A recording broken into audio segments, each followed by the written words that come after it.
ఒక చిన్న గ్రామంలో రాము అనే పేద బాలుడు ఉండేవాడు. కుటుంబ పరిస్థితి ఎంత కష్టంగా ఉన్నా చదువుకోవాలనే అతని తపన మాత్రం తగ్గలేదు. పట్టుదల మరియు అంకితభావం. రాము పగలు ఎండనక వాననక పొలాల్లో కష్టపడేవాడు. అలసిపోయి ఇంటికొచ్చినా రాత్రిపూట విశ్రాంతి తీసుకోకుండా వీధి దీపాల కింద కూర్చుని శ్రద్ధగా చదువుకునేవాడు. అతని దగ్గర పుస్తకాలు కొనుక్కోడానికి కూడా డబ్బులుండేవి కావు. కాని ఆ నిశ్చయం అతణ్ణి ఆపలేకపోయింది. మార్పు తెచ్చిన గురువు. రాము పట్టుదలను గమనించిన ఒక దయాగుణంగల ఉపాధ్యాయుడు అతనికి అండగా నిలిచారు. పుస్తకాలివ్వరమే కాకుండా రాముకి అవసరమైన మార్గనిర్దేశం చేశారు.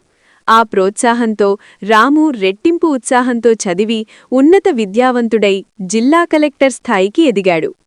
తిరిగి గ్రామానికి సేవకోసం.